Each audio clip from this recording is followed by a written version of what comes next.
Hey guys, how you doing? Welcome to the plant room. Today we are not in the plant room. We are in my orange room. And it's called an orange room because it used to be orange and now it's not. So, orange.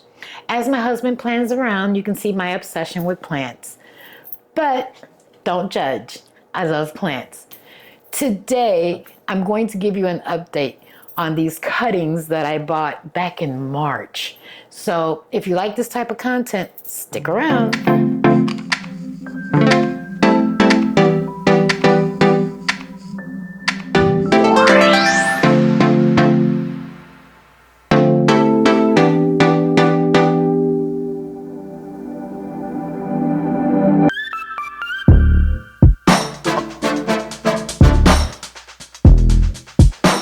Okay, guys, as I mentioned, my purpose today is to show you what can happen when you buy one node single cuttings unrooted, right? As Hoya lovers, the things we do. Nonetheless, these cuttings I purchased back in March of this year. They were this big. As a matter of fact, there is a short that shows me trying to find the actual cutting. But here we go. So no in-depths on these. I just wanted to show you the progress. So I bought at that time 7 cuttings. So this is my Hoya Asami. And again, remember, she was only a 2-leaf cutting, but this one seems to be doing really good. Now, just as a little background information, these all got up potted this weekend. So they were in tiny cups like this. And because they had grown, I decided to put them into these little, I guess these are 3-inch pots maybe. But yeah, look at her. This one is actually doing really well. It's still in the plant cabinet, but it seems to be growing and it's sun stressing. Look at the back of the leaves, how pretty they are. They've got that pretty red tinge on them. So I'm super happy with the progress of this one. Then we have, this is my Hoya Mr. Tint. Now, this one is also doing really well. It looks a lot like a Lacosa. So I'm going to do a little bit more research on this just by the shape of the leaves. It reminds me of a Lacosa, a couple of Laconosas that I currently have. But this one was sold to me as a Mr. Tent. Again, small 2-leaf cutting with a node. But this one also is doing well. And this one also does a little bit of sun stressing, which I tend to enjoy. So if I notice that they're sun stressing and they look sick, I will take them out of that direct light. But when they sun stress and they're pretty, yeah, I'm a sucker for the leaves. Okay, here's one more. So this is a Hoya Frasier Hill. Now this one, even though it's smaller than the others, appears to be a little bit more slow growing, but it had a substantial root mass.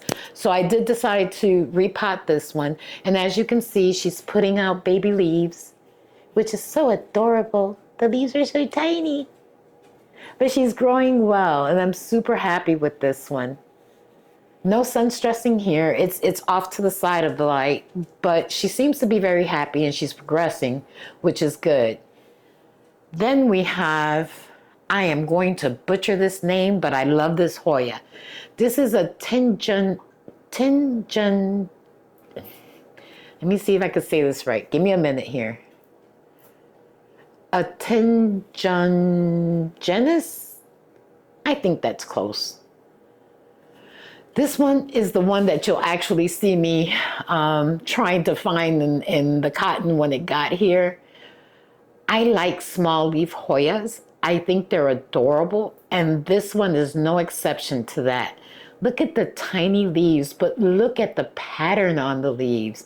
For such a small leaf, you can see the venation and the dips. It's really, really pretty. I would say I wouldn't consider this one to be slow growing. I think compared to the others, it's growing fairly well. I'm super pleased with it, and I love those leaves. I mean, can you get enough of that? Look at that. It's so cute. And she, again, you can see she's vining and she's putting out leaves. So super happy with the progress on this one.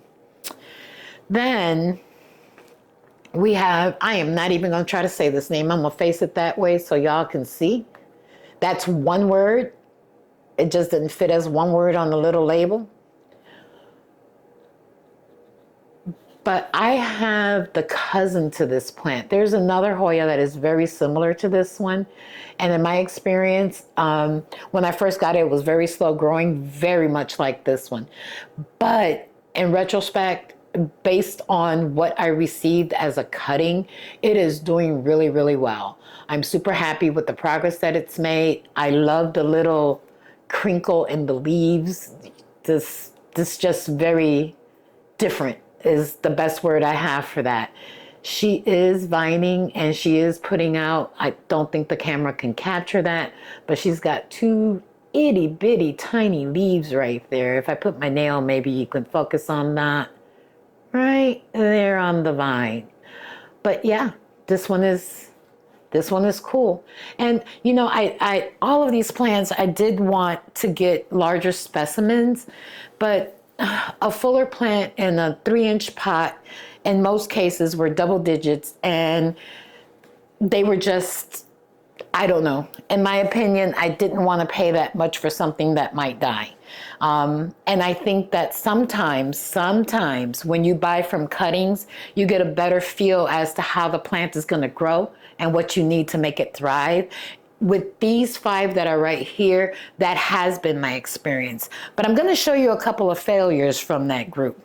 So this is a Paragon durian.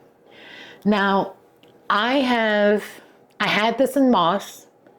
Didn't seem to like moss. I took it out of the moss and I made a little mix of cocoa chips with the moss and a little bit of perlite.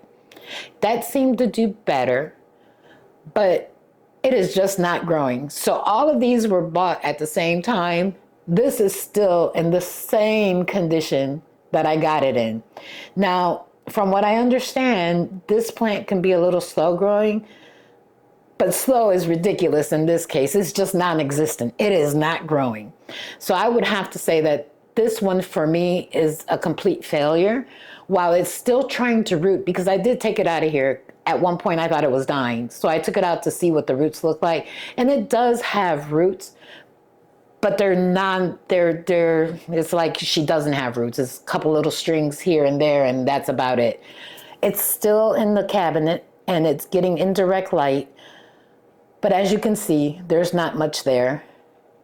And then this little guy here, don't y'all laugh, this is a picta, and that's all that's left of it. So I noticed that it was yellow. I decided to check the roots, and the leaves fell off. Now, what's hilarious to me on this one is that the leaves died, but she's got a peduncle. Can y'all believe that? So what I did was I took her out, changed the substrate a little bit, put her back in, because she did have roots. She just lost the leaves. I figure, what do I have to lose, right? She might come back, she might not. But only time will tell. So I say all this to say, buy cuttings at your own risk. The one thing that's good about buying cuttings, as I mentioned, was that it gives you an opportunity to see how the plant is going to react, right? Most plants are quick to propagate, whether it's in water or the substrate of your choice. Some of them don't do as well. But at the end of the day, what it is it's a learning experience for you to see how this plant is going to react in your environment and with the care and attention that you give it. So buying cuttings is a risk, but sometimes it's one that's worth taking. And I say that to say I'm in love with these guys. So if you find a cutting that you like, my only suggestion would be don't buy a single node. Get 2 if you can afford it and go from there. What is your experience with cuttings? All you Hoya lovers out there, if you're like me and you buy cuttings, talk to me a little bit about that. Maybe I'm doing something wrong. Maybe I should be propagating in water rather than trying to propagate in the substrate. Let me know what your experiences are. Leave me a comment on that. So if you like this type of content, don't forget, like, subscribe, and share. Talk to you guys real soon. Bye.